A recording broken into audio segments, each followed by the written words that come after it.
live stream on Zoom. Okay, hang on. Preparing to live stream to start the meeting.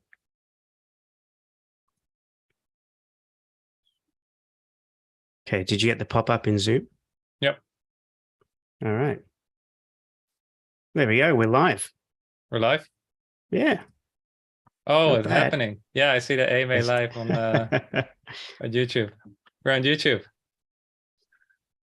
It works. Sorry for making everyone wait. That was a Awkward. technical difficulties. All right. Obviously, you're doing this the first time. Yeah, YouTube did not play nice with our Zoom permissions, so First question, burning question: do Julian and Bob test in production? Yes, they do. Yes, we do.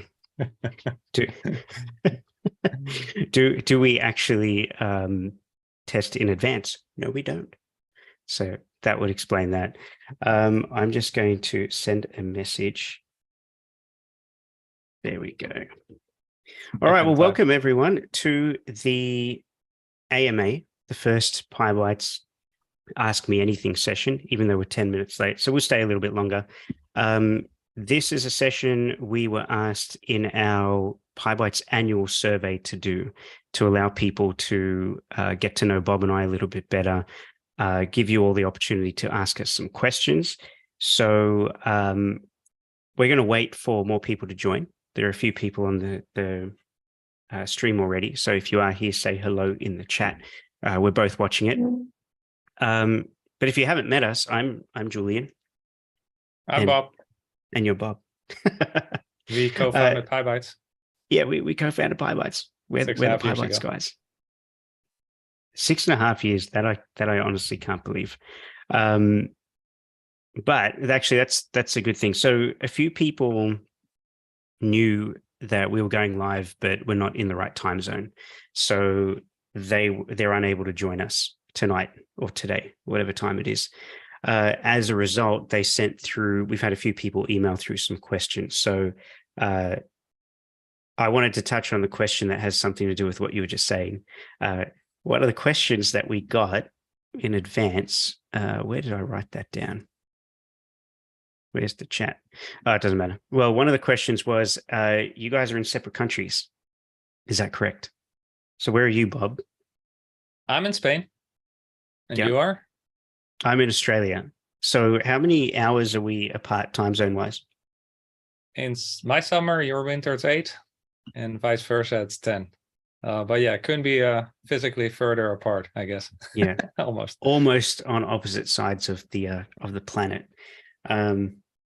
So yeah, we live completely far apart. We started the business far apart, and continue to run it and build it on from other sides of the planet. So it's pretty cool.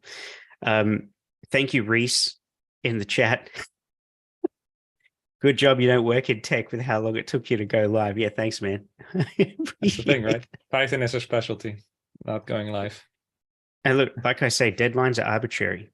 I was just testing to see if you were watching. There you go. And hey, Sherry. Hey, Sherry. Thank you for joining. Yeah. So anyway, so as we go through this, if you have any questions, just write them in the chat, and Bob and I will jump on them. But one of the questions that we were also sent through had to do with productivity, and that's something that we're pretty passionate about anyway. So I was happy to receive that question. Wouldn't miss it. Thanks, Sherry. So Bob, the question that was sent through by someone in the Slack. This is the public PyBites community Slack. Someone sent me a question asking about productivity, and they were saying, you guys seem to do a lot, because we're talking in Slack, we get emails out, we're doing YouTube things like this, you're recording videos every day, and we happen to keep on top of the business, right? So they wanted some productivity tips, I'm guessing. They said, how do you keep on top of all of it? So do you want to go with that? What do you think? Yeah, that's a great question. And we do get a lot done. We also have kids, by the way, right? Yeah, exactly. Averaging 2.5. Yeah. And I still have a job during the day. Yeah. That too. Yeah. So I think I think it comes down to boundaries.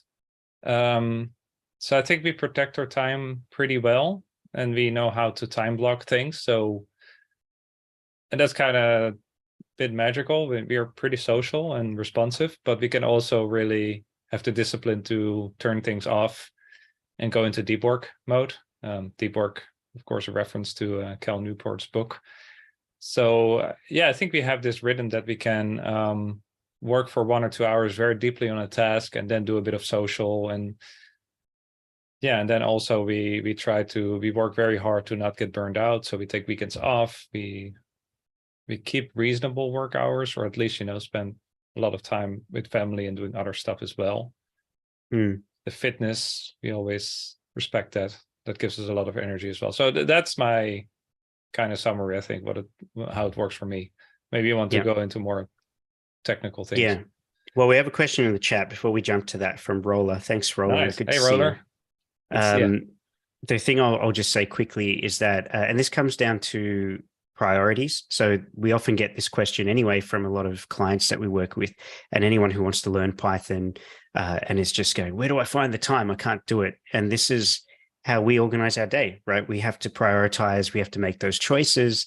And every hour of your day is a choice that you have to either do something that furthers your goals, that gets you closer to your goals, or uses the time somewhere else, right? And I'm trying to be nice when I say that. I don't want to say waste the time, but there's nothing wrong with sitting there and watching a show every now and then. But binge watching an entire show every day of the week, is that actually getting you closer to that Python goal? And so that's how we run the business, right? That's how we get so many things done. It's a massive sacrifice, and it can be difficult, but at the end of the day, we just have to make that choice. So there you go. Yeah. And that's how we do it. One technical note on that, we also developed our own tools. So we have our own CMS, or our own organic content tool. We put reminders in for everything. We put everything on the calendar. We issue everything on our code repos. So we definitely are good at tabling stuff, again, to not have too many things in our heads, so we can actually focus. Yeah, exactly. Okay, so that was a good question. Now the next question is from Roller in the chat. I just got a second question sent through to me on Slack from someone who said that they're trying to join the stream but can't. So that's rough. But so that's from Sambavi. So thank you, Sambavi. Roller, any advice on getting a user group started? So Bob, what are your thoughts on that? Ooh, then we have to kind of go back, I think, how we started our Slack, right? How we I cannot even remember, but it must have been very small, and we just joined people with a similar passion around we joined people with a similar passion around a common goal, which I think in our case was the code challenges, right? So it all happened around an activity, and then we built a Slack around it. Was that how we did it? Yeah, 2017. Because the user group, exactly. Our example is the PyBites community Slack, right? Yeah, exactly right. That's our sort of user group. But hang on, Roller's just added in the chat. I'm headed to a conference in Canada, BSD CAN, where I'll teach a workshop on config management. So nice. Yeah, Roller, a lot of this comes down to finding the people who have that same interest, not shame, who have that same interest as you, right? So as we were building, Bob and I stumbled upon those people, like Reese, who's in the chat, who's been around for donkey's years. And there's a few of the guys I still remember from almost the opening of the Slack, a guy named Dante, and a guy named Clemito. Okay, Martin. Martin. And, but it just came with finding those people and including those people. Yeah, Eric as well. So including them, talking to them, asking them questions, making them feel included. It's one thing to just push things to them, but actually asking them their opinion and keeping them involved really helps build that sense of community that you're after. If that's what you mean by user group. So if that isn't what you wanted answered, then please let us know. But that's how we interpret that. Buying them beer. I did happen to buy Reese a beer at one point. Still Okay, so remembers. yeah, he still remembers that one beer. So the second question is from Sam Barbie. Here's question number one from me. As a developer, many a time we may get engrossed in fixing a bug or improving something without keeping a tab on the time we spend. How do you handle it? What has worked and what doesn't? So, Bob, you take that one. Insidious. I've fallen victim to that many times. I still do, right? Because it's kind of the downside of being a developer. You like to solve issues, but also at a cost of no matter what. Right? You can get very ruthless. Like, I need to fix it. It almost becomes this obsession, right? So at the top of my head, what comes to mind is an episode we did at very early on. I think number 3 or 4 is to step back. So we can link that episode in the chat. But basically, you need to take a step back when you're working on a difficult issue, and you're really stuck. Then you're just stuck, right? So if you just go for a walk, 10-20 minutes, the fused mind takes over, right? And you start to have unconscious connections, and you come back and you might just see something you didn't see before. Rubber duck debugging, talking to ChatGPT, to coworkers, talk with people, right? I've been siloed for many times while there was a team that was more than willing to help me, right? Reach out to the people, share. So yeah, those are a couple of tips I would share. Nice. For me, I like to add in that I have strict boundaries with time. So sometimes I don't have a choice, right, with the kids and school pickups and all those sorts of things. But what I like to do in those instances, maybe set myself a timer. So while I'm not actively having to look up at the clock and distracting myself, I set myself a timer on when the window finishes on that work. And then I give myself that permission to get up and go when that is done, regardless of where I'm at. If I'm in the zone and I can dedicate more time when that time is up, I'll keep going and just extend the timer by 20 minutes or something like that. But if I absolutely have to drop it, then that timer is enough to at least get me looking up from the work that I'm doing, and then moving on. So yeah, and to Bob, your point, if you are stuck on something, yeah, getting that diffused mind, walking away, letting yourself completely disassociate from that task really helps. So I love that. Yep. Cool. Hope that helped. Yeah. All right, you read Reese's question. Yeah, Reese has a great question. We all know every overnight success has taken many years. How long did you give yourself to get traction? I mean, things are not meeting expectations. How did you keep motivated? It's a great question. You want to take that one? No. No, I'm kidding. I'll go. So honestly, it really, really helps there being 2 of us. So obviously there's 2 of us working on PyBites. So there are times when either one of us is feeling quite deflated, where we just feel like, oh man, this is so hard. We're putting so much effort in. We're getting nowhere. Some months are harder than others, especially when things are happening at home with your friends, with your family, all that sort of thing.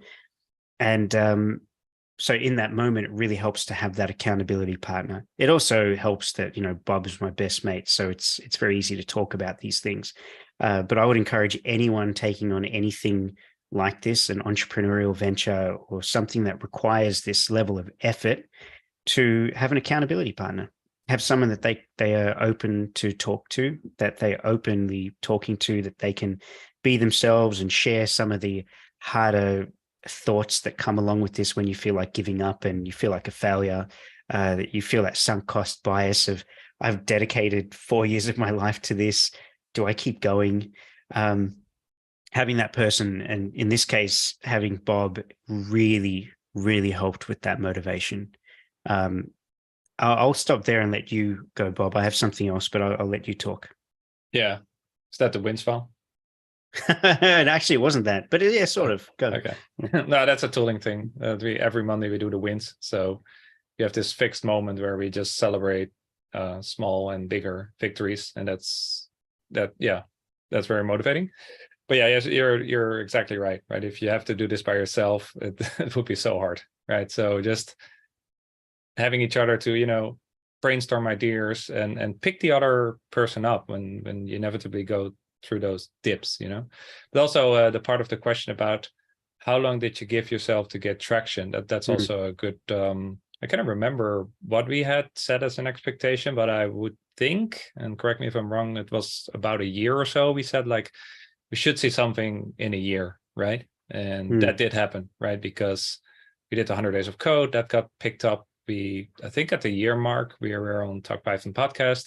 And we also at the year mark launched our platform, which was the biggest project we had ever built, right? And I think from that was also our first paid product. And that all happened at the end of the first year, more or less, right? So yeah, I think that was kind of a critical moment where we thought like, okay, there's some potential in here. But yeah, if it would have been like 2 years without any of those bigger wins, then I think it would have been harder, right? Yeah. And I think the interesting thing to add there is that a lot of it came from our goal setting. We set the goal to get on the Talk Python podcast in our first year, and we did, and so it wasn't so much about giving ourselves time to get traction, because we kind of never expected to. We kind of just said, here is our goal, here's what we want to achieve, here's what we'll do to get there, and that's it.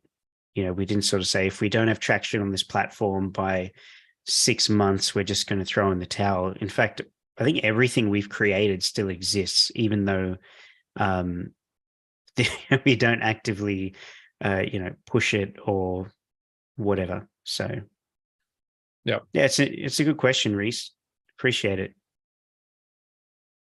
It also helps us add to have a nice community around us, because it's going to sound a bit, like I'm sucking up, but the reality is so many of you in the community give us that motivational boost, and we chat with many people, and a lot of you provide us that boost that we need.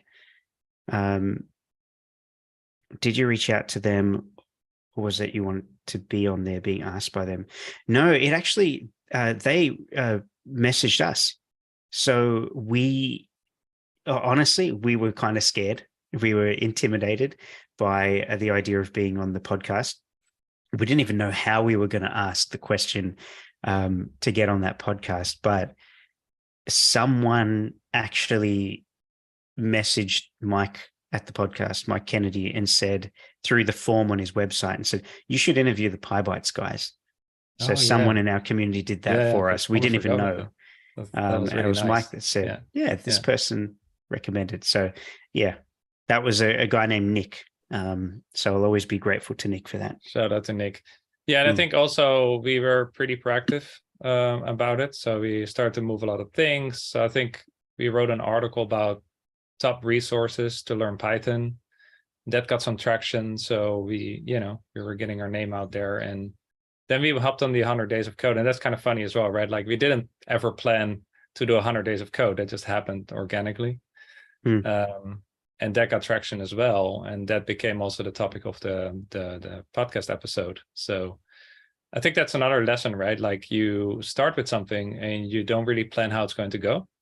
Yeah. And then by coincidence and by putting a lot of stuff out there, things start to get traction. But you look back and like, that didn't make sense. Why the 100 days of code? So that's kind of, but that was a pivotal moment, right? Doing that challenge and then write about it and get that content out there. Yeah. So that actually ties back to Roller's question on the user groups and stuff, because if you're following what you're excited about and things that you're really interested in, you'll naturally find a crowd and an audience to speak with and be excited with. And that's how we sort of grew and spread. So there you go. So Bob, there's no more questions in the chat just yet. We're going to go for an extra 10 minutes because we did start late because of those technical difficulties. So thank you all for hanging around. If you have to go, that's fine, obviously. We'll only hold it against you. That's all. But Bob, there was another question from Slack that I wanted to throw to you. because you do this somehow, and even I sit here and don't understand sometimes. How do you personally keep up to date with all of the technology that is coming out, the stuff that you're aware of, things that you're across? How do you keep up to date with tech? I don't. Okay, then easy question. No, yeah, it can be very stressful if you have a bit of a perfectionistic mindset about it, that you have to consume ABC, right? So I stopped consuming a lot of resources, ironically. But it also has evolved, right? Because before I would definitely read a lot of newsletters. I still do. Like I have PyCoder, I have Python Weekly, and I quickly scan those, right? But since then, we also have grown our, PDM, our awesome communities, PDM and PyBites. We have a team of coaches. So I also increasingly lean on others, and then, for example, for AI, right? Robin is, all the coaches are really looking into that, but especially Robin. And he gives these amazing sessions, right? And that's kind of how he distills maybe 8 hours of learning in a 1 hour concise session. So it has changed a little bit since we have a team now. But yeah, I think jet learning. So that's the most important thing for me, just in time, right? So I build something and just look at things when I need them. And then just for the bigger trends, I'm always reading my 20 minutes of Python almost daily, scan the newsletters, talk with people, because that's the thing, right? You can go very in your own bubble, but when you talk with others, meetings, conferences, you get a lot of insight as well, right? So that's kind of how I manage. I don't manage it, but that's how I do it. Yeah. What about you? Because although you're maybe coding less relatively, you definitely have that need to stay up to date as well, right? So how do you do it?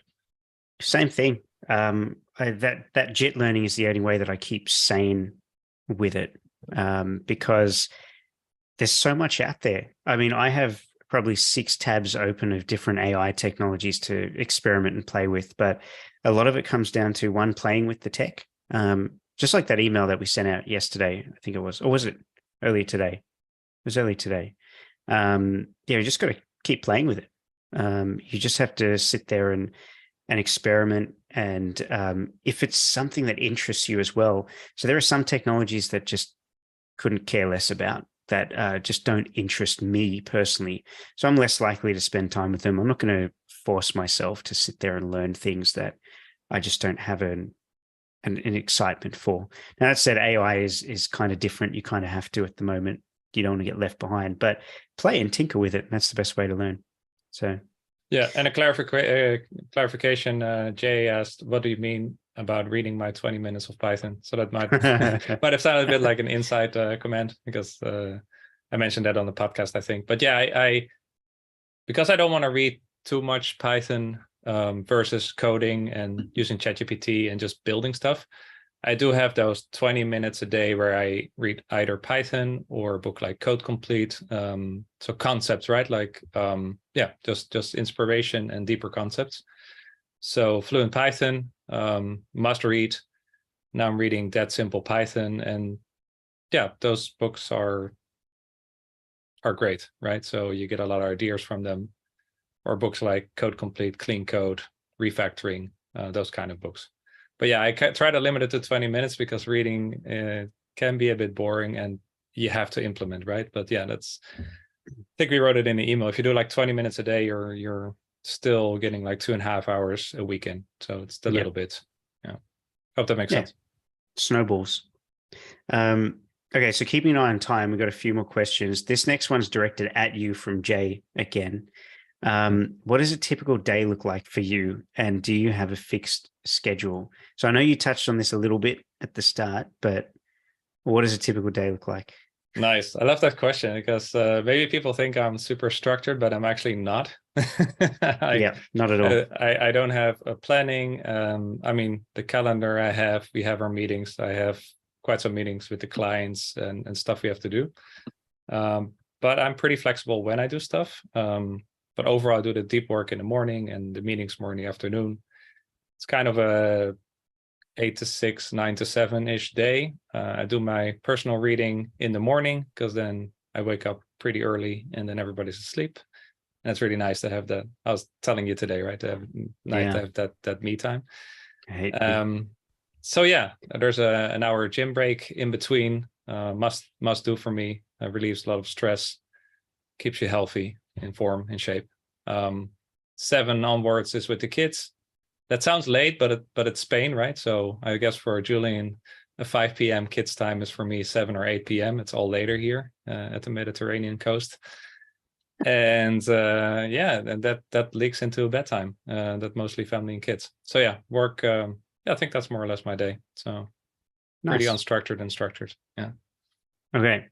We'll jump to the next one. This one's from Sherry. I'm going to take it. I'm going to take this one. What advice would you give to someone learning to code through Python that struggles with imposter syndrome? So there's a few things, but the first and foremost is that it's to remember that everyone has imposter syndrome. Even the people that you see and look up to in whatever industry it is, they all have it as well. And like we like to say, anyone who says that they don't have imposter syndrome isn't actually good at what they're doing. They actually don't know what they're talking about. Real imposters don't have imposter syndrome. Is the that's saying, it. Real imposters don't have imposter syndrome. But from something you can do, something actionable. One of the things I love to do is encourage people to look back on where they've come from. So where were they when they started the journey, and where are they now? And it may not be as far as they would have hoped, but more often than not, you've made some progress, and that's something to be proud of. And that's something that you should focus on to keep you motivated to push through that imposter syndrome that you're not good enough. Another thing to do is, again, and I'll stick to just one more answer here, is to have that community or that accountability partner, someone external to your situation, someone outside of your situation, essentially outside of your head, who can sit you and give you that smack upside the head and say, get out of your head. You're being too hard on yourself. Like, look at all these cool things you're capable of and how amazing you are. So everyone needs someone like that in their life. Perspective. Yeah. Cool. Hope that helps, Sherry. Thank you. Anthony has a very cool question. What is Anthony can wait. Sorry, Anthony. There was a question from Slack first from Sam Barvey before Anthony. Okay. So this one's for you, Bob. At what point of time do you revisit the code that you write? In other words, when according to you, should a team work on handling the tech debt? Is there any process you follow? Wow, that's a great question. Maybe my answer is a bit different because we're a pretty small team, right, in PyBites.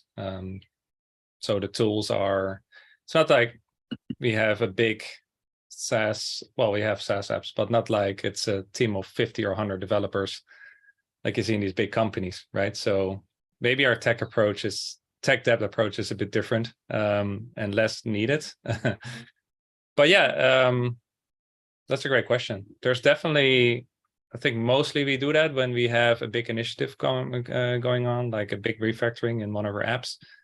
We definitely have to go back to the drawing board and clean things up, right? And we definitely have maintenance work as well, adding extra testing. But yeah, it's not always a priority, to be honest, right? It's the saying of, if it ain't broken, don't fix it, right? A lot of stuff runs and works. And you're just busy with new features as well and client requests. So, and I'll add to that, when it comes to companies and being in an actual, corporate situation, as opposed to running your own startup like us, where we call all those shots. And in a company, you kind of don't have that choice. It all depends on the company culture and the team. How much does your team actually care? So a lot of the time, the only way to start tackling tech debt is when it becomes a problem for your customer. And when it starts costing the company money, because these big companies, at the end of the day, all they care about is that dollar figure, right? And so if it starts costing you too much and starts costing your customers, that's when the tech debt starts to be handled. that said, if you see it starting to impact, make that effort to try and fix it, to try and sort it out, solve the problem, make the fix, improve the technology, use a different stack, whatever it is. Try and do that as early as you can when you see that something's on the horizon. That said, it's not always going to be easy, because when you do it before it's a real problem, you're really going to have to justify and fight those seniors and powers that hold the keys to everything. So there's no concrete answer to that. But yeah, have ample testing, right? Because that will make it easier to refactor. Yeah. So it's getting this at the start. All right, we'll take the thanks for that, Sam Barbie. Appreciate it. We'll get to the last question. This is from Anthony. Thank you, Anthony, for waiting patiently. So Bob, I'm going to throw this to you, and then I'll have it. This is the equivalent of what are you reading? So we both do one. We'll both do one. What is your favorite thing you have automated with Python, and why? Well, I mean, I did stuff at companies, but for PyBites, it's the coding platform. Because it doesn't just have to be with PyBites. Could be you in general. Oh. What did you really enjoy automating, and why? I mean, it could be the platform. Well, that's code submissions, right? Through ADOS Lambda, and that's being used by many people, and they all have their gamification and automated PyTest without me having to manually validate their work, right? It's kind of cool. Yeah. So that would be the biggest, and probably also the favorite, But yeah, there's also like many small tools that are just daily helping me, and I share those on the YouTube channel as well, right? With videos like the shell aliases and stuff I did last week. So okay, what's yours? Always. What? Can't take the PyBites out of this guy. All right. So Anthony even said in the chat, it doesn't have to be PyBites related. All right, I'll go. Mine is completely unrelated to PyBites. It's the simplest, scrappiest, most ridiculous script I think, or automation I think I've ever written. And it's something I just love. I don't even know where it lives anymore, or if it's still firing. I don't think it is. I don't think I ported it to Lambda. But anyway, it was an automated script that ran off my NAS using a cron job that would trigger the script every day to go out to the Steam RSS feed, because Steam, where you play video games on the computer, that platform, they don't have an API. And so I had to scrape the RSS feed with a script every day. And we love those scripts. Yeah, we all have those scripts. Exactly, Anthony. And what it would do is it would take the new releases from their RSS feed, dump them into an SQLite database. And I remember you helping me with this, Bob. How do I check whether something is already in the database so that when I do the next pull down, it only puts the new entries? And I remember you helping me with this years and years ago. And that was the script. And then that way, then I connected it to an emailing script that would fire 5 minutes later and email me with just new entries. And if there were no new entries, I'd get a message saying, no new games on Steam today. And it was really cool because I get this email every day with there was a new release of a game, or there was a new expansion pack or DLC, downloadable content. So completely scrappy, would probably fall apart. I don't even know where the code is anymore, but I remember loving that thing. I felt like a superhero when I wrote that. That's awesome. Yeah, those email scripts are super fun. Now I do remember one. I wrote a flight scraper, and it would scrape Transavia website or the API and send me the prices of upcoming flights. So I would save a bit of money. Yeah. So that's So the other answer was kind of a cop out, right? The platform. So this more tangible script. Answer. Yeah. And that one other whatever that, what was that tool? The website. What? Transavia. That was the flight company. Yeah. Okay. The scraper. Yeah, for that. That one saved you a fair bit of cash just the past couple of months when you were flying back to the Netherlands. So there you go. It really, was really those kind of scripts are really like, as you say, right, make you feel like a hero. It's like it's really cool what you can do with code. Yeah, exactly. All right, well, look, that's it. Thank you everyone for your questions and for jumping in and joining, and the people who've come and gone throughout the stream as well. We appreciate you supporting us on this first very scary live stream. I'm freaking out a little bit. Thank goodness it's over. But we have a second one on tomorrow. Thursday early morning. Yeah. Which will be more in line with some of the US time zones, which will be cool. Yeah. So it'll be in 30-ish hours from now. Yeah. Okay. Yeah. Tomorrow. So we look forward to doing this again. And then we'll figure thanks out what's everybody. Different. The participation, the questions have been amazing. So we really had fun, and thanks so much for bringing that to the table. Yeah. Thanks everyone. Thanks, Bob. We'll see you all later. Yeah. All right.